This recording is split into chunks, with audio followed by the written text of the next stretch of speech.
Mis amados hermanos, el 3 de septiembre de 1857, un barco llamado SS Central America salió del puerto panameño de Colón navegando hacia la ciudad de Nueva York.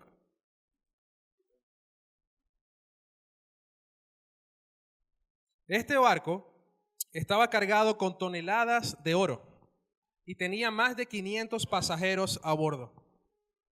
Días después de haber zarpado, fueron atrapados por un huracán categoría 2 frente a las costas de Carolina.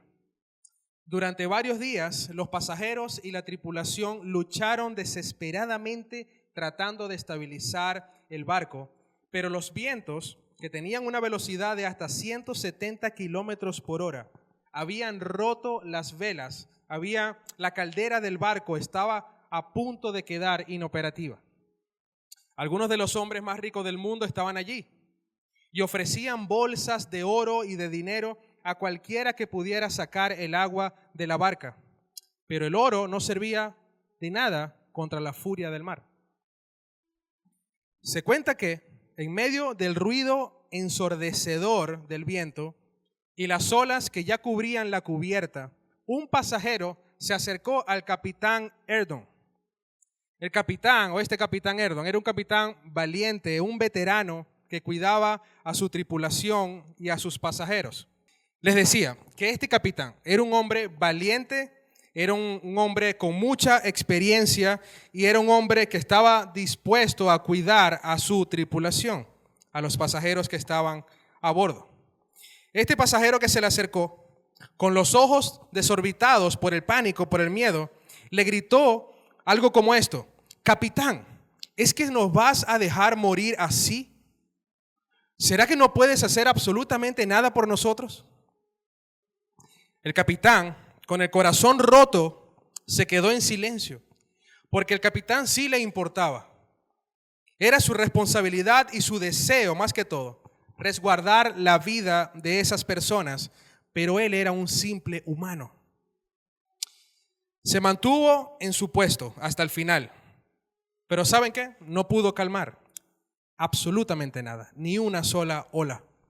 El barco se hundió, el capitán se hundió con él, y su vocación, hermanos, era real, genuina, y el deseo de cuidar a los tripulantes era real, pero su poder era nulo. Este drama del SS Central America puede ser perfectamente el drama de nuestras vidas. Muchas veces estamos rodeados de personas a quienes les importamos y que nos aman, pero que no tienen el poder para salvarnos. Un médico que te ama, pero que no puede curar tu enfermedad terminal. O un padre que daría lo que fuera por salvar el alma de su hijo, pero es incapaz de hacerlo. Sin embargo, en nuestro texto de hoy, nosotros vamos a ver una escena distinta. En la barca que nos menciona este pasaje que vamos a leer, hay alguien extremadamente poderoso a bordo, que parece que no le importara la vida de los que están allí, porque está durmiendo. Pareciera que no le importara. Pero a diferencia del capitán Erdon, este capitán tiene tanto el poder que es capaz de controlar toda la creación. Vamos a nuestras Biblias, Marcos capítulo 4, versículos del 35 al 41. Marcos 4, 35 al 41. Leemos la palabra del Señor y oramos para que nos guíe en este tiempo.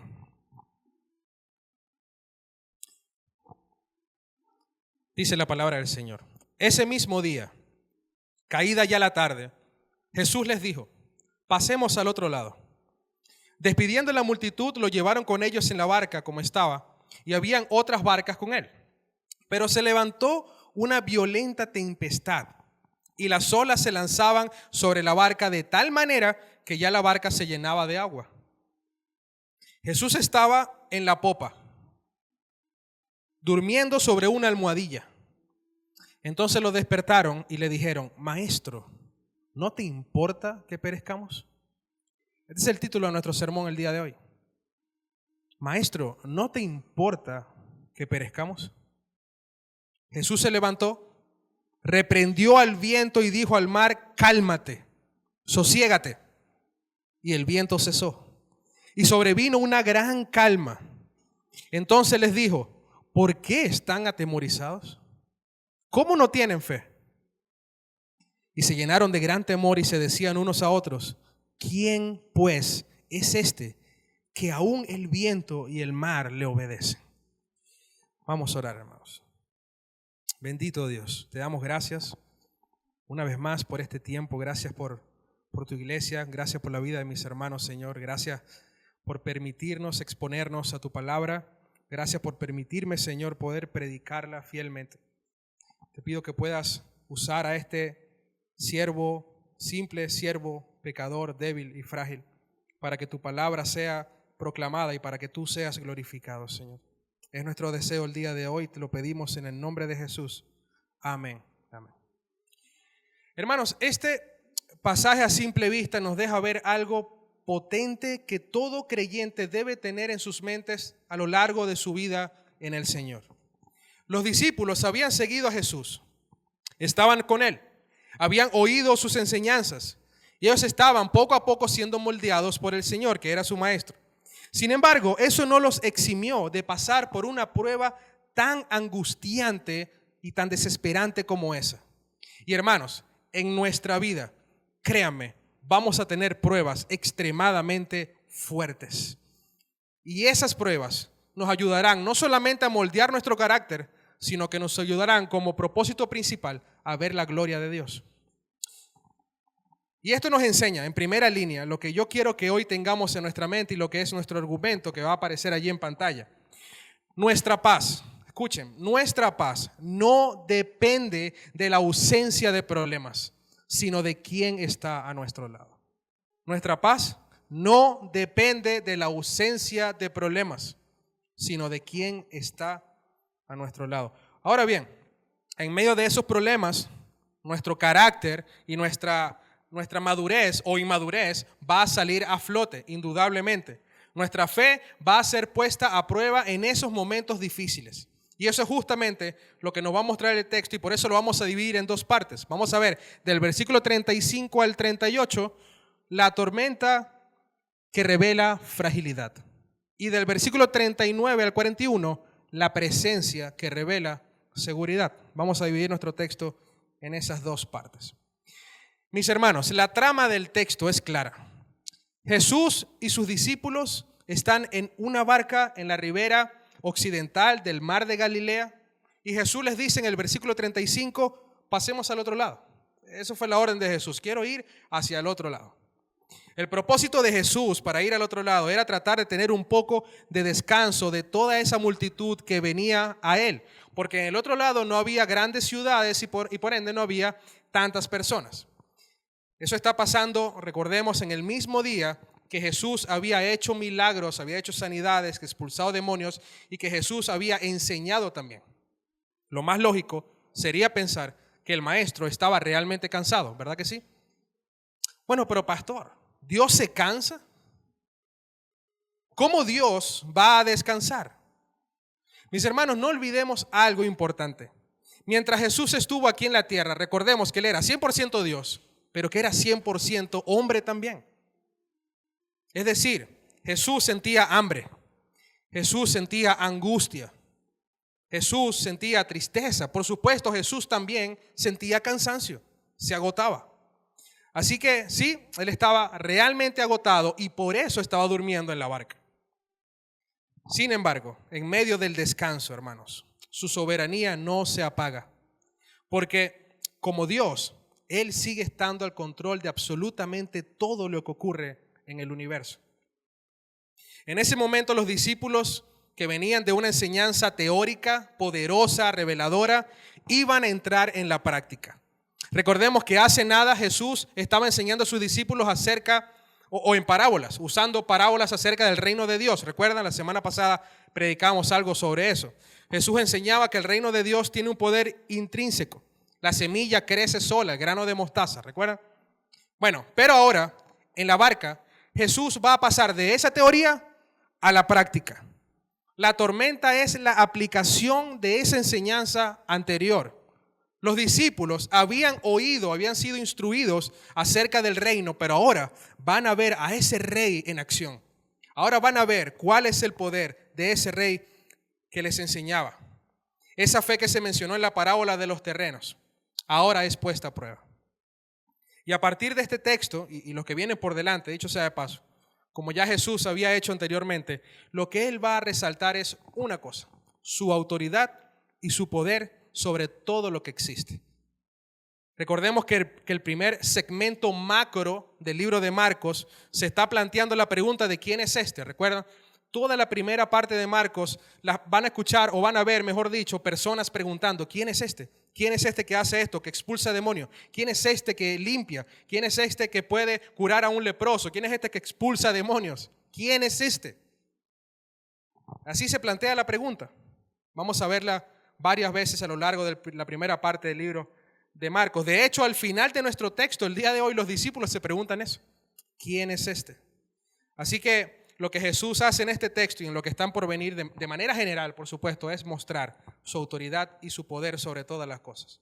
Entonces, hermanos, en el ambiente inicial de nuestro texto está Jesús con sus discípulos en la barca, saliendo, como les dije, de la ribera occidental del mar de Galilea hacia la ribera oriental.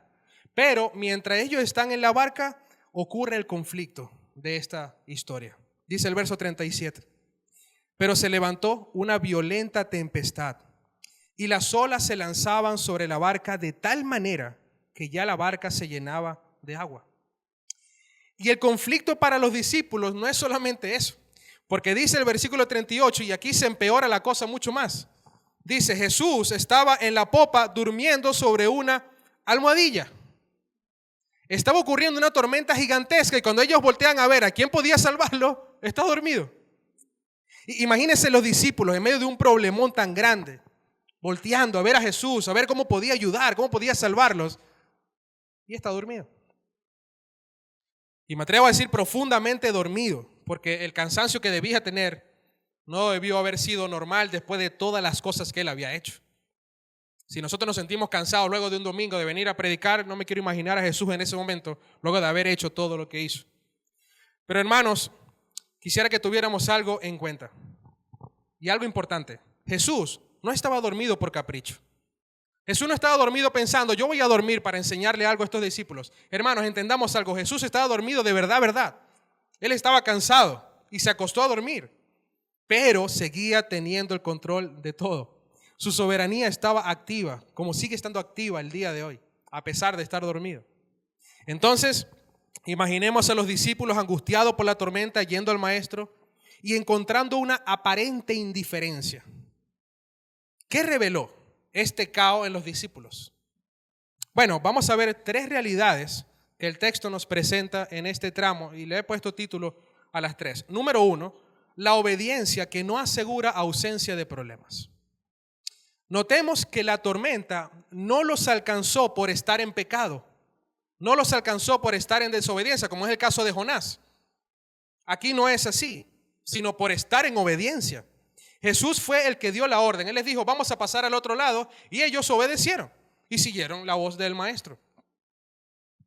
Pero hermanos, muchos creen seguir a Jesús, o muchos creen que seguir a Jesús es un seguro contra el caos de la vida.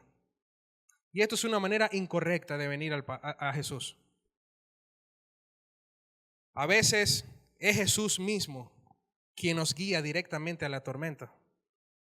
¿Por qué? Bueno, hermanos, porque hay lecciones que no se aprenden tranquilamente en la orilla, sino que se aprenden en el mar embravecido. La tormenta no es una señal de que estamos fuera de su voluntad. Puede ser que esa sea una herramienta de formación para nosotros.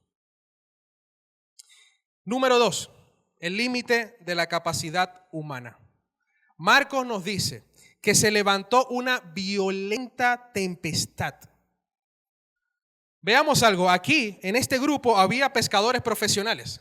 Estaba Pedro, estaba Jacobo, estaba Juan, que conocían el mar como la palma de su mano. Sin embargo, el texto dice que las olas ya cubrían la barca. Es decir, a pesar de su experiencia, esta situación definitivamente se les estaba escapando de las manos, a pesar de que ellos tenían mucha experiencia en la pesca, en la navegación. Estos hombres ya estaban acostumbrados a situaciones adversas en el mar. Sabían lidiar con los vientos y otras circunstancias que ocurrían.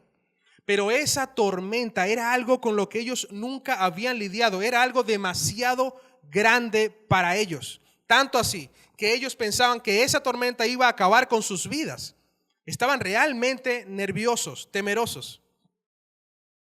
Así que ellos ya no tenían nada que hacer. Sus limitaciones humanas impedían que ellos solucionaran esa situación. En otras palabras, su experiencia no servía de nada. ¿Dónde se revela aquí la fragilidad? Hermanos, la fragilidad se revela cuando la fuerza y cuando la experiencia ya no es suficiente. Ahí nos damos cuenta que realmente somos frágiles, somos nada. Cuando el médico te dice, ya no sé qué más hacer. He intentado de todo y ya no sé qué hacer. Vas a morir. Cuando el contador te dice, los números no dan. He hecho de todo, he sacado todas las cuentas, pero los números no dan. Cuando el veterano capitán Erdon se queda en silencio. Los discípulos no eran novatos, pero se enfrentaron a algo que superaba por completo su pericia. Hermanos, Dios permite muchas veces que nuestra barca se llene de agua para que nos demos cuenta de que no podemos vaciarla solos. Necesitamos de su ayuda. Y número 3, el atemorizante silencio de Dios. Y aquí, hermanos, llegamos al clímax de la fragilidad. Jesús está en la popa, durmiendo, tranquilo, sobre una almohadilla, dice el texto. Hay mucho silencio. Pareciera haber indiferencia ante todo el caos que está ocurriendo. En medio del caos, el silencio de Dios es lo que más duele, ¿verdad que sí? Cuando estamos en medio de esa tormenta y de esa prueba difícil y oramos a Dios y no escuchamos su voz, es lo que más nos desespera, lo que más nos duele. Nos sentimos solos. La pregunta de los discípulos al final del verso 38 no es acerca de su poder. ¿Sabes por qué? Porque los discípulos ya sabían que Jesús podía hacer milagros. Ellos ya sabían que Él era poderoso. Ya lo conocían. Pero la pregunta iba dirigida a su carácter. Ellos le dicen, Maestro, ¿no te importa que perezcamos? Ellos pensaban que si a Jesús le importara, la tormenta no estaría allí. Ya lo hubiese solucionado. Su paz dependía de que el mar estuviera quieto. No del Salvador y el Creador del universo, no que el Salvador del universo estuviera a bordo. Su paz estaba dirigida a la calma, a que todo estuviera tranquilo, pero no pensaban en Jesús. Estaban tan enfocados en la fuerza del viento que olvidaron la identidad de aquel que dormía junto a ellos. Hermanos, es en esos momentos difíciles donde la incredulidad hace que nosotros no pensemos tan bien. Definitivamente los discípulos estaban dominados por el temor y sus ojos estaban cegados ante su falta de fe. Fíjense cómo por un lado los discípulos le llaman maestro y en otros textos paralelos dicen Señor, como en forma de respeto, de reverencia. Pero inmediatamente la incoherencia ocurre porque con su pregunta básicamente están acusando a Jesús de no tener ningún cuidado ni ningún interés por ellos. Están siendo como incoherentes. Es como si le dijeran de una forma bien irrespetuosa, bueno, se supone que tú eres nuestro Señor y estás ahí relajado mientras todo esto está pasando. ¿No te importamos acaso? Imagínense preguntarle algo como eso a Jesús. Estos hombres habían visto a Jesús sanar enfermedades, expulsar demonios, es decir, habían visto su poder, pero en ese momento, en esa prueba tan dura, el miedo los paralizó a tal punto de cuestionar el amor y el cuidado de Jesús. Mis hermanos, hoy, ustedes y yo, sabemos que Jesús es bueno, ¿verdad? Sabemos que Él es el Verbo encarnado. Sabemos que Él está lleno de misericordia, de gracia, de bondad, que es compasivo. Sabemos que a Él le ha sido dada toda autoridad sobre la tierra y sobre el cielo. Hoy todos nosotros sabemos que Jesús vino a este mundo a morir como el peor de los criminales en una cruz para satisfacer la justicia de Dios y recibir la ira que estaba destinada para nosotros a causa de nuestro pecado. Sí lo sabemos, ¿verdad? Hoy nosotros sabemos que nuestro Señor ha resucitado de los muertos, venciendo la muerte, demostrando que es verdaderamente el Hijo de Dios y dándonos una garantía de una eternidad junto a Él en el reino de los cielos. Hermanos, ustedes y yo tenemos mucho más conocimiento de que tenían esos discípulos en ese momento. Tenemos más información. Y aún así, ¿cuántas veces le hemos hablado al Señor con la misma insolencia con lo que estos discípulos le hablaron? Decimos amar a Cristo, cantamos a Cristo, publicamos a Cristo en nuestras redes sociales, pero basta que pasemos por una prueba muy grande y no obtengamos una respuesta inmediata del Señor para empezar a cuestionar su amor y su cuidado. Bueno, pastor, pero yo soy incapaz de reprochar al Señor. Él es el Rey soberano y Él está al control de todo y Él conoce todo y yo jamás podría dirigirme así al Señor. Y ¿sabes qué, hermano? Eso es bastante común pensarlo. Yo lo he dicho también. Y estoy seguro que muy pocos de nosotros se atrevería a faltarle el respeto al Señor directamente, con palabras, aunque a veces pasa. Pero ¿sabes cómo demostramos ser insensatos y ser incrédulos en medio de la prueba? Con nuestra actitud. Nuestra constante queja, amargura, impertinencia con los demás, lo único que demuestra es que no estamos confiando en ese Rey en el que decimos creer. Ahora bien, yo no estoy diciendo que cierto miedo o tristeza esté mal en sí mismo o es pecado en sí mismo.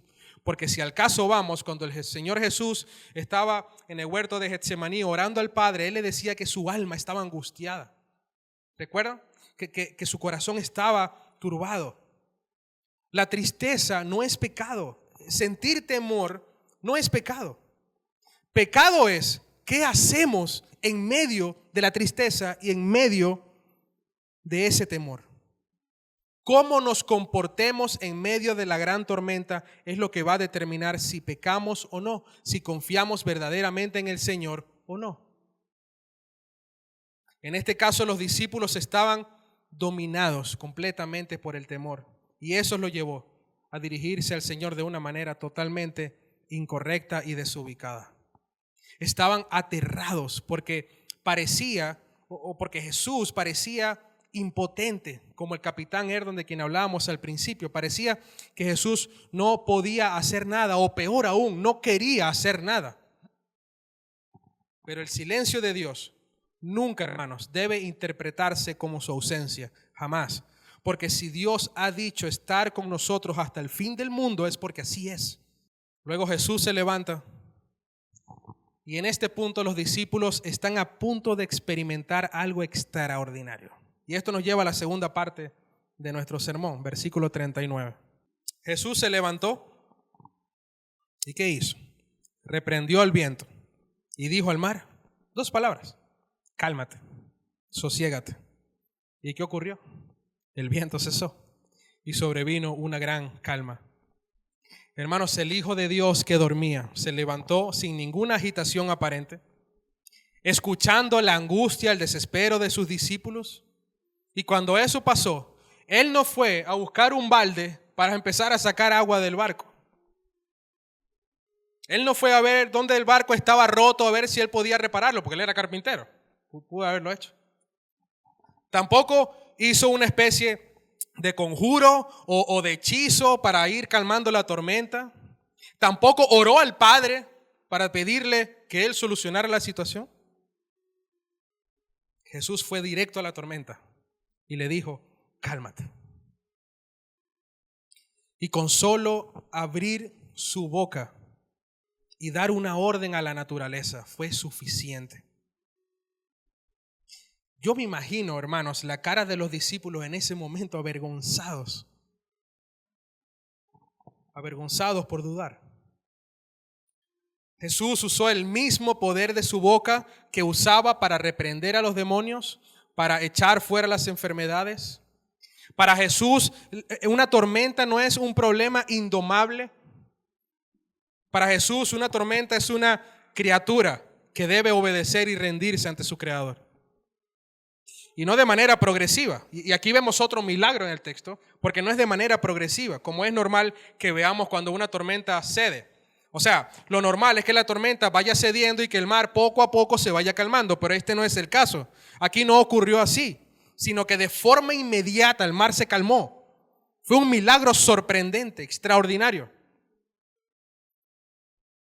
La paz de los discípulos no estaba en que el mar estuviera quieto. La paz de los discípulos está en aquel que es capaz de hacer que ese mar estuviera quieto. En ese momento esos hombres debieron estar realmente sorprendidos, sobre todo por su raíz judía, porque cualquier judío que viera esta escena seguramente iba a pensar en esa persona del Antiguo Testamento, quien era el único capaz de hacer algo como esto, que con solo hablar hacía que la luz saliera, que con solo hablar o dar una orden hacía que el mar se dividiera en dos. Alguien que con solo hablar hace que los vientos obedezcan. Y este solamente es uno, Jehová, Dios. Adicional a esto, cuando pensamos en la mentalidad judía acerca del mar, podemos notar que el mar normalmente era asociado con el caos, con la maldad, con la muerte, con el abismo.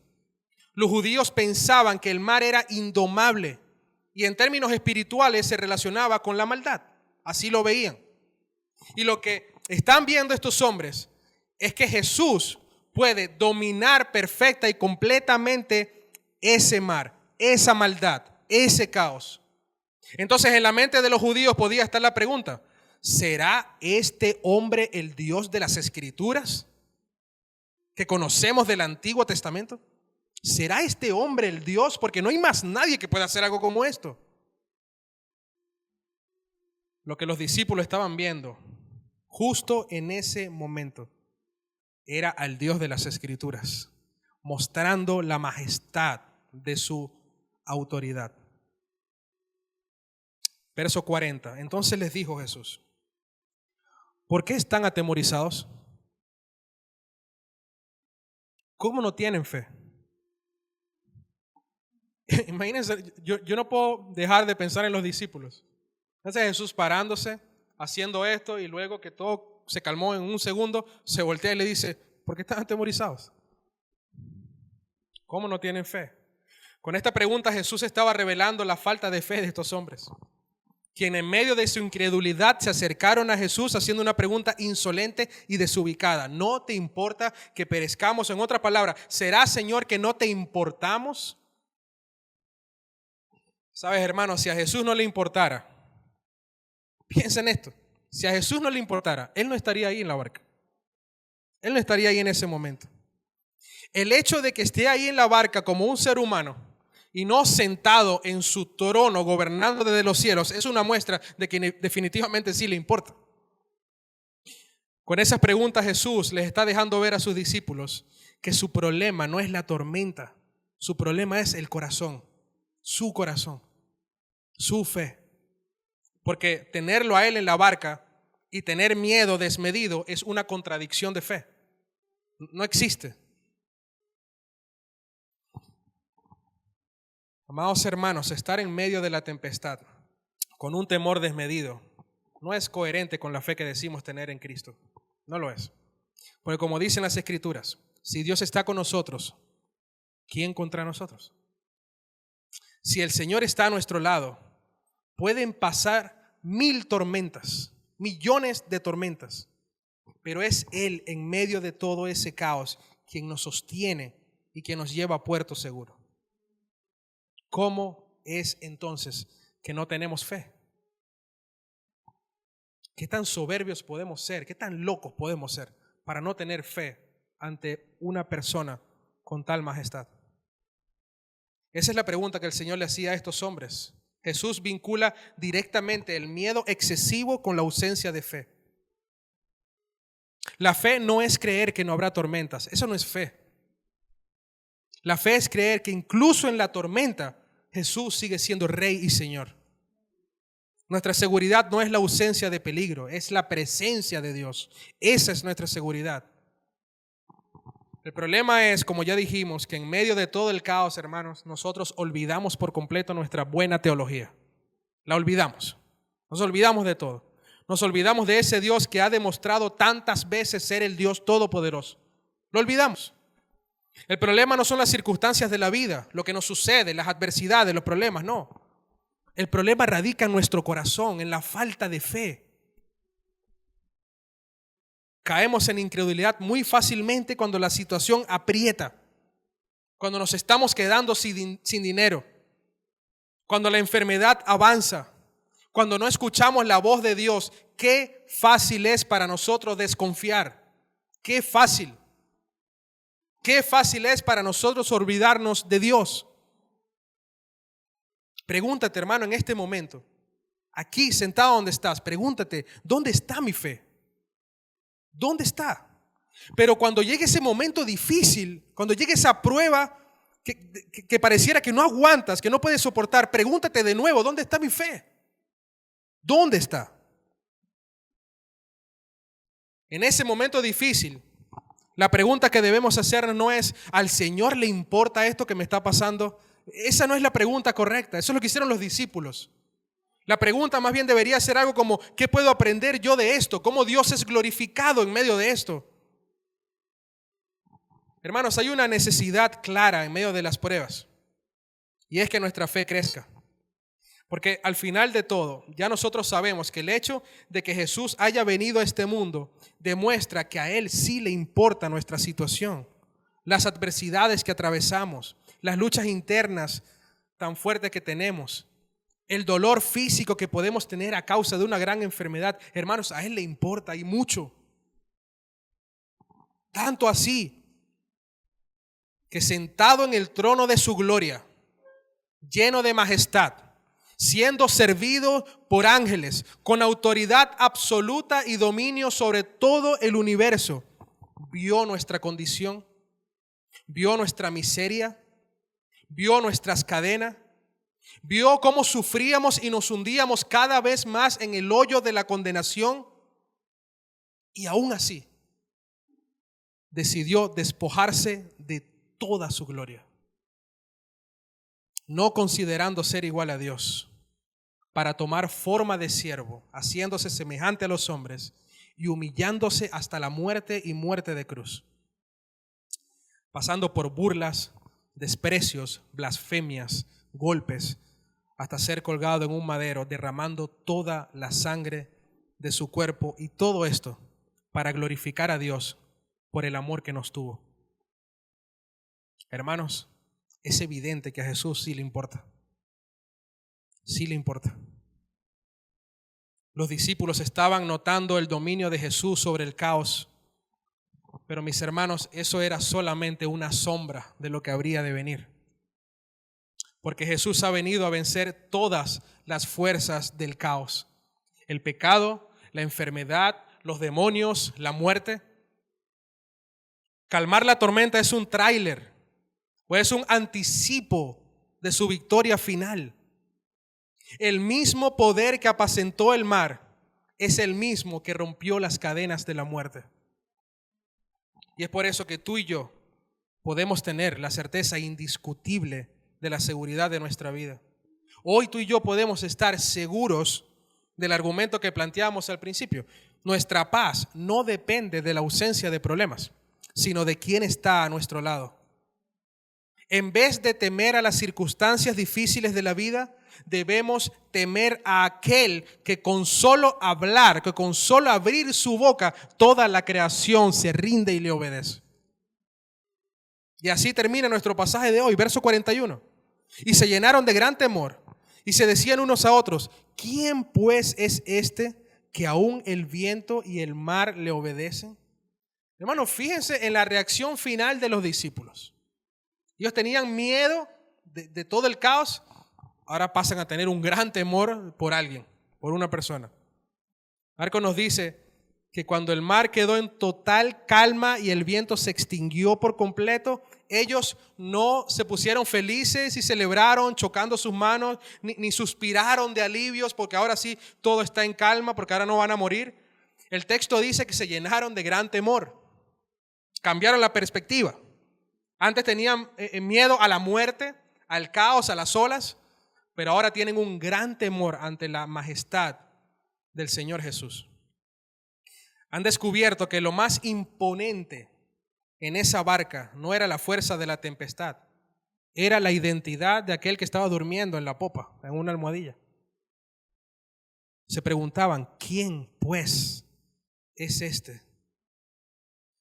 Hermanos, es evidente que ese es Jesús, el Hijo bendito del Dios viviente, quien le confirió el nombre que es sobre todo nombre, en el cual se doblará toda rodilla que está en el cielo y en la tierra y debajo de la tierra, y del que toda lengua declarará y confesará que Él, Jesucristo, es el Señor.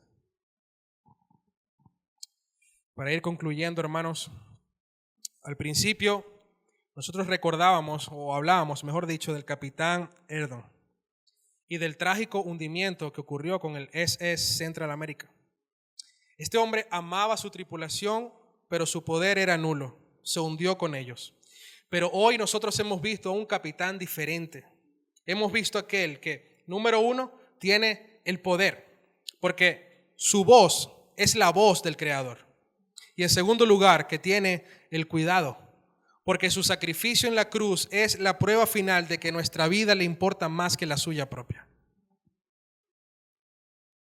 Mi amado hermano, hermana, si Jesús está en tu barca, no importa cuán alto o cuánto suba el agua o cuán oscuro se ponga el cielo o qué tan fuerte soplen los vientos, la barca donde viaja el Rey soberano es imposible que se hunda.